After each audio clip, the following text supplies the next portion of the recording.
So in today's video, it's going to be a short video, but it's going to have a lot of great information on it. And if you're new to the channel, welcome. My name is Josh Barnett, real estate agent over 17 years. All the glory to God and my team members and my amazing customers just like you. I'm trying to bring those 17 years of helping sellers, helping buyers throughout the transaction to this channel. So that's the goal of the channel. So if you find value in today's video, what do sellers do during the buyer's due diligence period? If you find value in that video, check out the channel, see what else is on it, see if it's something you like. If it is, consider subscribing. It's entirely up to you if you want to subscribe or not. But I try to bring you these cool little videos in between different appointments that I'm on so that you can enjoy my experiences as a real estate agent, and you can put it into practice as a consumer. So today's video, what do sellers do? I've got my tablet right here. I'm not like staring down at my lap. I've got the tablet right here. What do sellers do during the buyer's due diligence period? What do sellers do during the buyer's due diligence period? So let's go ahead and bring the tablet up beside us right now, and we'll just start going through this list. So I'm going to grab my little writing utensil off of it right here. And the first one is A. And guys, that stands for abstracting. Abstracting. So as soon as you go under contract, you're going to have the title company as a seller start abstracting. They've got to update the abstract here in Oklahoma. We're one of 2 states that do abstracting.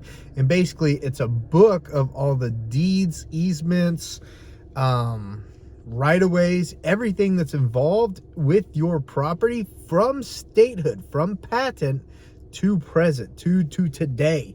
Now, they don't go way back in time all the way to patent for abstracting. I think they go back 30 years. I'm not an abstractor. I'm just letting you know the items that you do as a seller while the buyer's doing their inspections, investigations, and reviews, their title work, and their, what is it called? Appraisal. So you as a seller are going to do abstracting. The title company will have the abstractor go to county.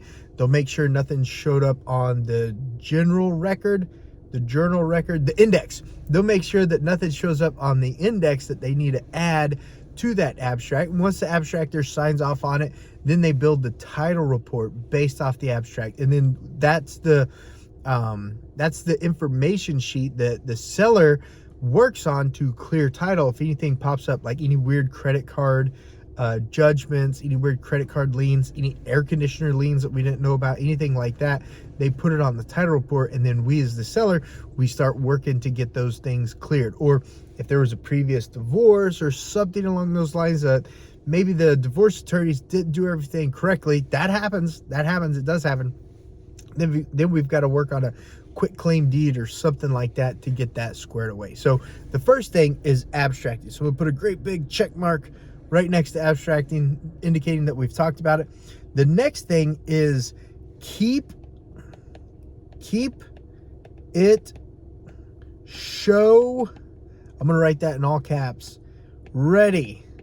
Keep the house show ready, because you're still going to have inspections. So I know you're moving. I know you're still packing up and storing things, but keep the house show ready. So when you leave for the day, take all the trash out with you.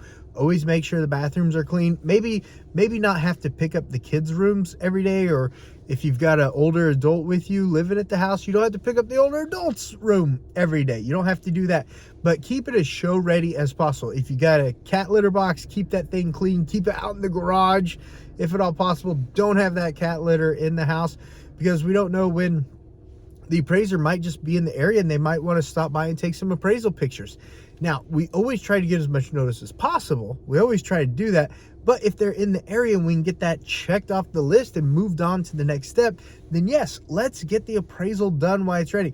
If they need to do a pop-by inspection because the inspector just happened to have that day ready, keep it as show ready as possible. Now, you don't have to keep it like open house ready, even though we don't do open houses. They just let your neighbors smell your underwear. Open houses are weird. We don't do that. But keep it, you know, show ready. Keep it show ready. Take the trash out when you go to work. Keep the dishes as clean as possible. At least put them in the dishwasher. Don't leave a sink full of dishes, and keep the bathroom smelling nice and neat. So item number 2 is keep it show ready. So I'll just put a great big check mark right there that we talked about that. Item number 3, it's not BS like bull poo-poo. It's not BS like that, but it's keep boxing and storing. Keep boxing and storing stuff. Like I said when we listed the house, like I said before the photo shoot, guys, you want to declutter and clean twice. Declutter and clean twice.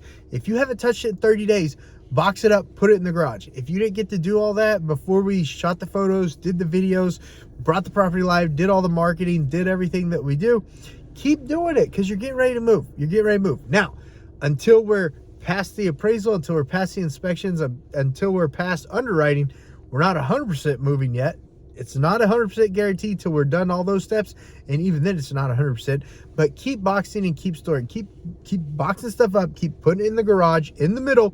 Don't put it around the perimeter of the garage exterior walls. Put it all in the middle, because the termite inspector, he needs to see the perimeter walls to sign off on that termite inspection. But keep boxing and storing, putting everything in the middle of the garage. If you've got a storage unit, keep making trips to the storage unit once a week. Don't stop boxing and storing. It's just going to make the whole process a lot easier, because when the time comes to be out, Oklahoma is a closing, funding, and possession state. There's no holdover. When you close and fund, you've got to be out for that final inspection. It's better to have a vacant house. So any questions on boxing and storage? Any questions on boxing and storage? Put it down in the comments if you do, guys. I want to get them answered for you. I go through those comments. Not as often as I should, but I do go through them when I see them. So keep boxing and storage. I'm going to put a great big check mark next to that one. And then GTBS. I tried to put these here so I would remember what they say, so when I'm doing the video. GTBS. So we're going to take a short pause. You won't even know it that we're going to take a short pause, so I can look up what that actually means. And we're back. This is a good one. Give the buyer space. Give the buyer space. You're the seller of the property. So give the buyer space. All right. You're the seller of the property, guys. You're selling a product to a consumer. It's a huge product. It's most people's largest transaction that they ever complete. But during this time, if they need to come by to measure for window treatments, that's a good thing. That's a buying sign. Give them space. Yes, it's probably a pain in the bottom to do that, but give them space. They're falling in love with your home. They're getting ready to give you a fact check at closing. They're getting ready to take this home off of your shoulders so that you can move to that next home. Or if you're moving to maybe some raw land where you're going to build a house, you can move, and you need them to be happy. So yeah, as a seller, sometimes it might be inconvenient to service the buyer, but remember, you're the vendor, the buyer's the consumer. You need the consumer to be happy at closing, because if they're happy at closing, I promise you, you're going to be happy at closing too as a seller, because you're going to get that check, you're going to turn over the property, and they're going to be super happy. So the buyer's going to have a surveyor show up. Let them show up and measure the place. They have to. They have to for the title insurance purposes. You signed off on the contract saying this was going to happen. So don't be upset when the surveyor shows up to survey the property. They're not even doing a full-blown real survey. They're just making sure the property's there. They're making sure there's nothing on any easements in the back that they need to be aware of. We're going to have inspectors. We're going to try to get all the inspections done on day one, but sometimes there has to be secondary inspections show up. We've got to give the buyer space. And during those inspections, it's best as a seller to be gone. Be gone. Let them fall in love with the house more. They might have family members show up. They might have friends show up. Let them fall in love with the house more. They don't need a seller there looking over their shoulder while they're trying to look at the house more that they're buying, that they're in love with. Give the buyer space. So GTBS stands for give the buyer space. Does that make sense? When the appraiser's there, you don't have to leave. You don't have to leave for the appraiser, because the cool thing about the appraiser, they run in, they run out, they take their pictures, they do their measurements, and they're gone. They get paid by the job, so they want to knock out 4 or 5 appraisals a day. They're not there to like BS and do a home inspection. The home inspector, he might do 2 or 3 home inspections a day, he or she. But the appraiser wants to be in there, be out, and go. They're not going to ask you 21 questions. But for the inspection, be gone. Let them have their place to themselves during the inspections. The appraisal, you could probably stay there during the appraisal. I've never had a problem with an appraiser having a seller there during the appraisal, but GTBS stands for give the buyer space. So that's really all you do as a seller during the buyer's due diligence period is those 4 things. Keep doing what you're doing, boxing, putting stuff in storage. The abstracting will be taking place. The title company's handling that. You're clearing any clouds during the abstracting. You're giving the buyer space, and then you keep the home show ready for any of those last minute inspections that we need to show up, any of those last minute measurements. Maybe the carpet people need to come measure for carpet, but keep the home show ready. Real easy.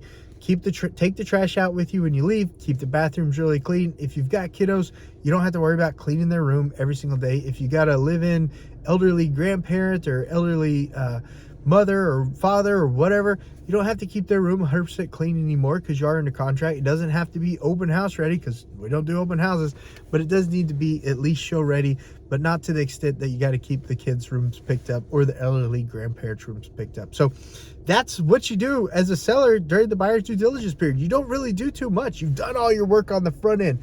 When we did the market valuation, when we did the video shoot, the photo shoot, when we prepped the property, the declutter and clean twice, you did all your work on the front end. When you made the curb appeal look spot on, when you made the backyard look like a Hallmark backyard, you did all that up front. Now you get to relax a little bit, but that's what you do as a seller. Don't cancel utilities. Don't cancel insurance. Don't stop making your mortgage payment, because until we're completely closed, we don't cancel any of those. We don't stop any of that stuff until we're completely closed. So that's today's seller video, what to do during the buyer's due diligence period. If you enjoyed the video, please give the video a thumbs up, share it with anyone you know who's thinking about selling a home. And of course, guys, my team and I, we would love to help you with all your real estate needs, whether you're selling, investing, or buying here in the great state of Oklahoma.